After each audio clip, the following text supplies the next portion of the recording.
Hello, all ages students. Students, let's continue the history chapter 10th, the 18th century political formation. The next topics that is seizing independence. The first, those were the Sikhs. In 17th century, Sikhs built regional state in Punjab. So Guru Gobind Singh fought several war against the Rajput and Mughals. He died in 1708. After his death, the Khalsa rose in revolt against the Mughal authority under Banda Bahadur Shah's leadership. Guru Gobind Singh had inspired the Khalsa with the belief that their destiny was to rule. And due to this, we can say they ruled independently. They seized independency. In the 18th century, the Sikhs organized themselves into a number of bands called Jathas and later on Misl. Means the Misl and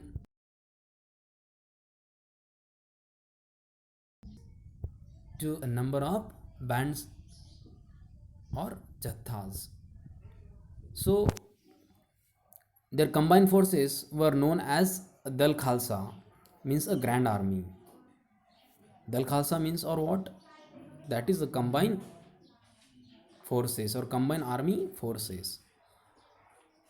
The policy which was introduced by them, that is offering a protection to cultivators on the payment of a tax of 20% of the produce called Rakhi, means whatever the produce by the cultivators or the farmers, from that 20% should be given to this force, and instead of that they are giving them the protection, and it is called as a Rakhi. In the late 18th century, the Sikh territories extend from the Indus to Jammu. In the late 18th century, the Sikh territories extend from Indus to Jamuna,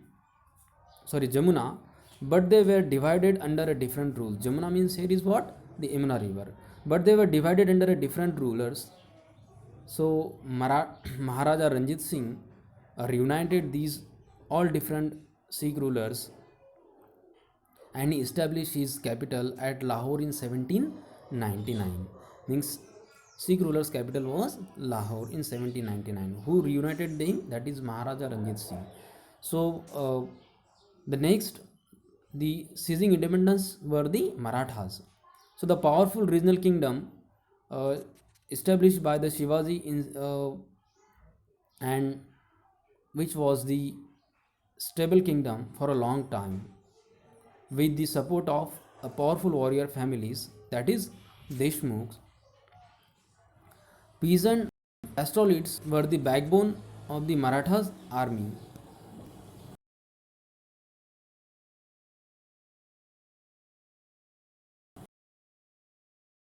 Brahmans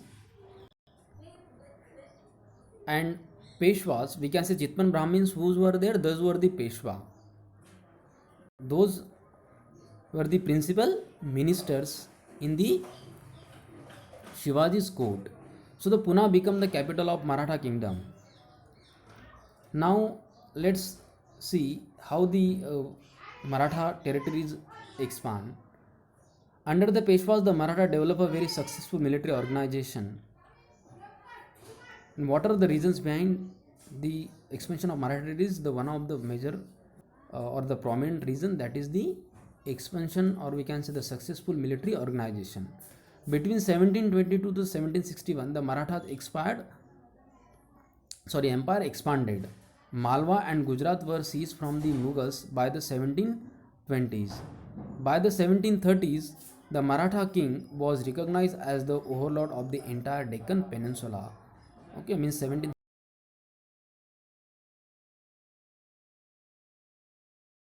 time he known as the overlord, means Chhatrapati.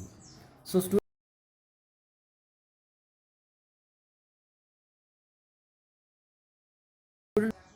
territories. So but they are not individual, they are in a different regions. If you see in the some of the part of Madhya Pradesh, there were the Sindhiyas.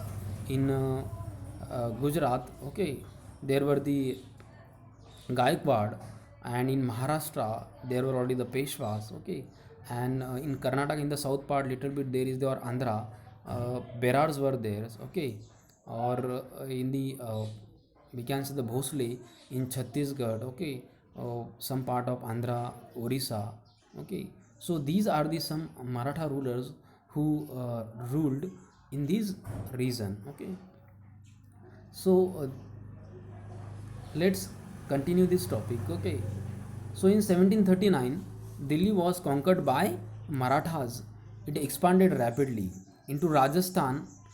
Example is like into Rajasthan and Punjab in the north, in the east Bengal and Orissa, uh, in south the Karnataka and Tamil Nadu Telugu uh, countries, okay. These are the territories in which uh, own the owned by the Marathas. The expansion brought enormous resources, okay. As the territory expanded, they collect the revenues from these territories. So resources, I mean, they also got different resources from these countries. And Maratha king declared the right to levy Chautha one fourth and Sardeshmukhi in the region. So student, Chautha means one fourth. Whatever produced, okay, by the farmers, okay, from that the one fourth is to be given in the form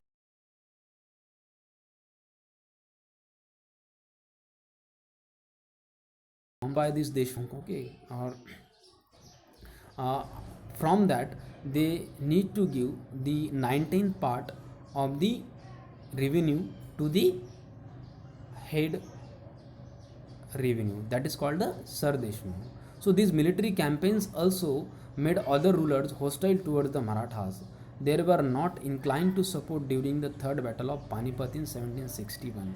So students, uh, due to these vast, they control the vast territories or own the different rulers, okay.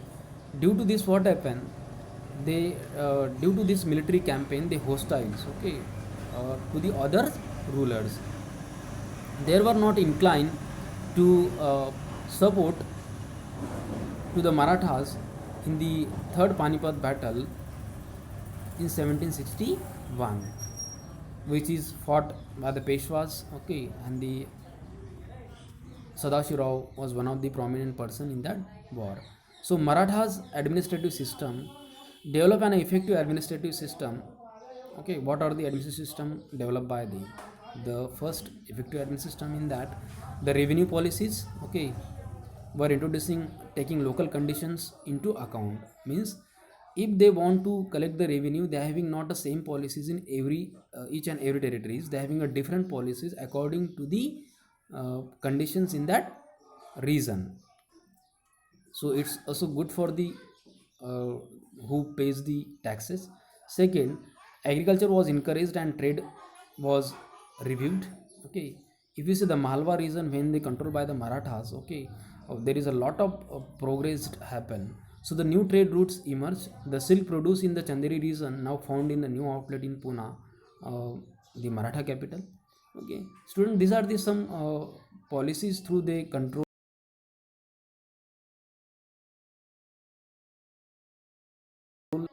Next, seizing the independence, the Jats. During the late 17th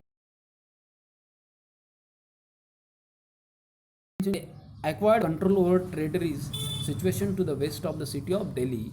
In the 18th century, they had a domination over Delhi and Agra. The Jats were prosperous agriculturists.